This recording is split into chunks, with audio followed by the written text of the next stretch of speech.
Genesis 34. The defiling of Dinah. Dinah, the daughter of Leah, whom she bore to Jacob, went out to see the daughters of the land. Shechem the son of Hamor the Hivite, the prince of the land, saw her. He took her, lay with her, and humbled her.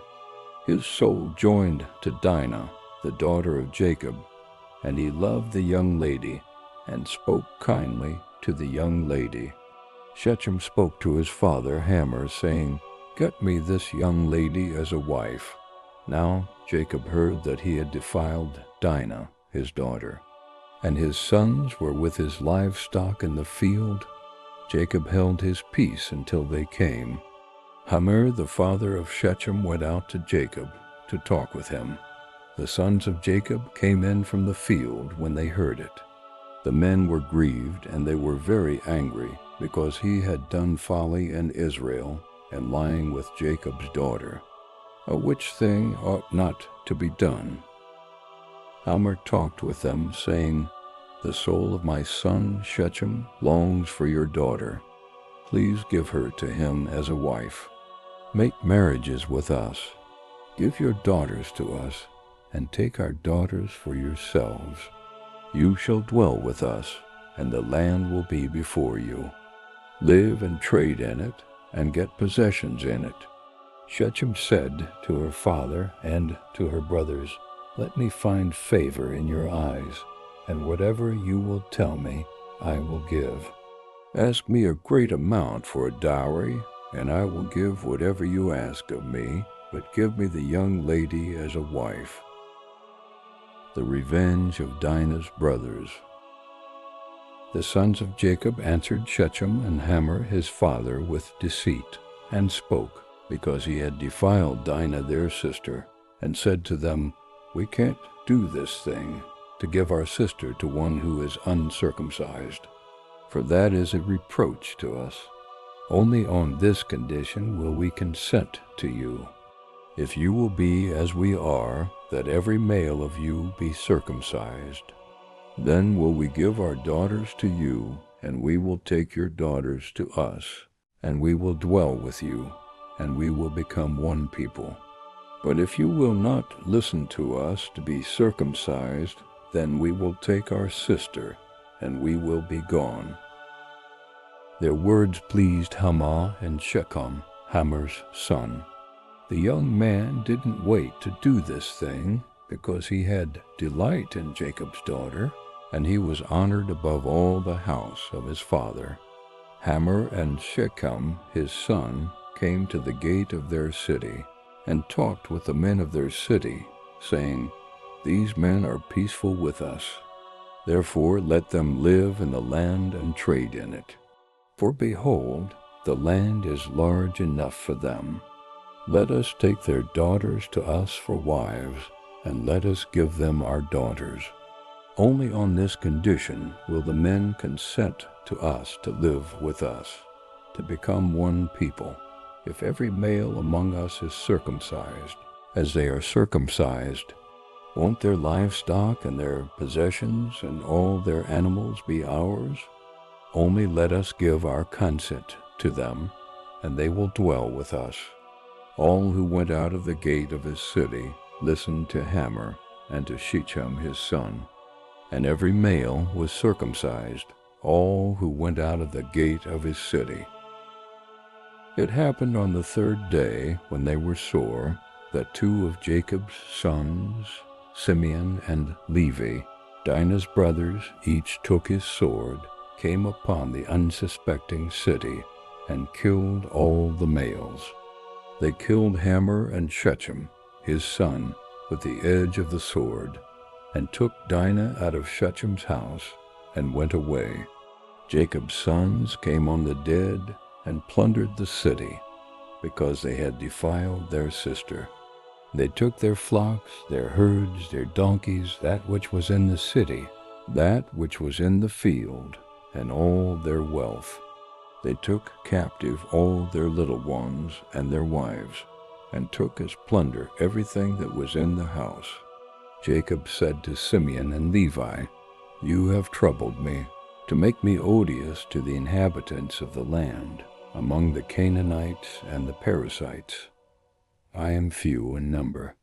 They will gather themselves together against me and strike me, and I will be destroyed, I and my house.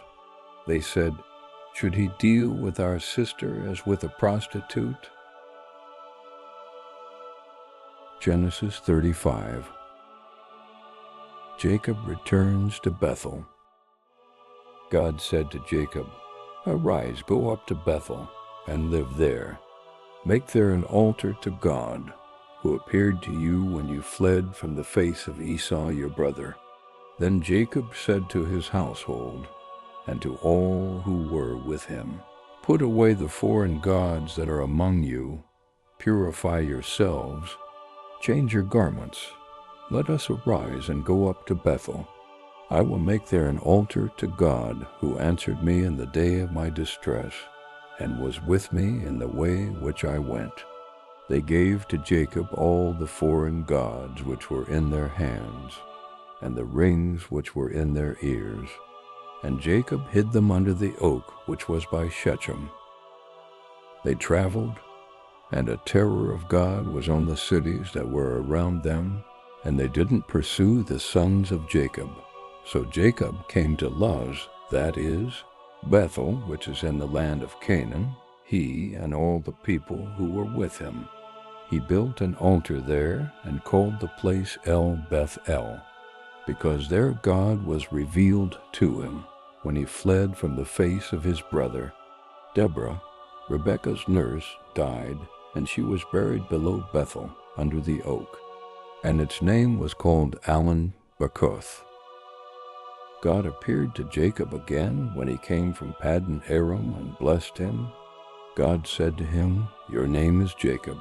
Your name shall not be Jacob anymore, but your name will be Israel. He named him Israel. God said to him, I am God Almighty.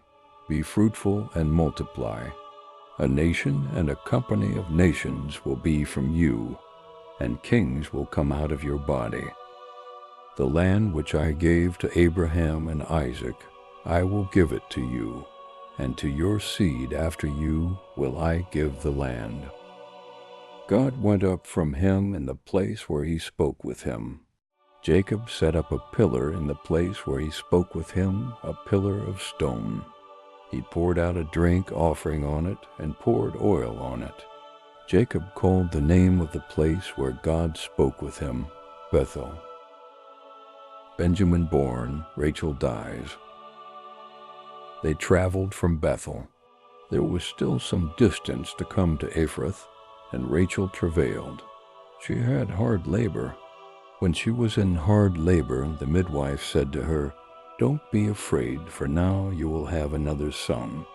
It happened as her soul was departing, for she died, that she named him Benoni, but his father named him Benjamin. Rachel died and was buried in the way to Ephrath, the same as Bethlehem. Jacob set up a pillar on her grave. The same is the pillar of Rachel's grave to this day.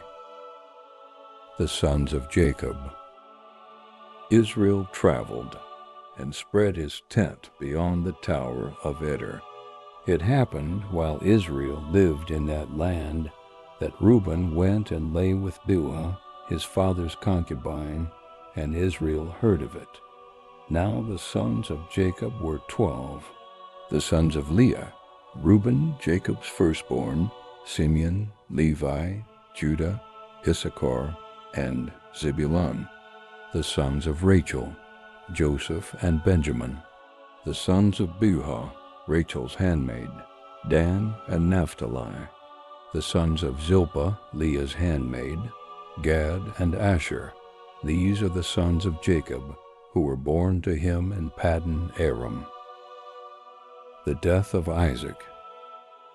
Jacob came to Isaac his father, to Mamre, to Kiriath Arba, which is Hebron, where Abraham and Isaac lived as foreigners.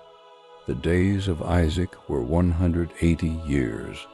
Isaac gave up the spirit and died, and was gathered to his people, old and and full of days. Esau and Jacob, his sons, buried him,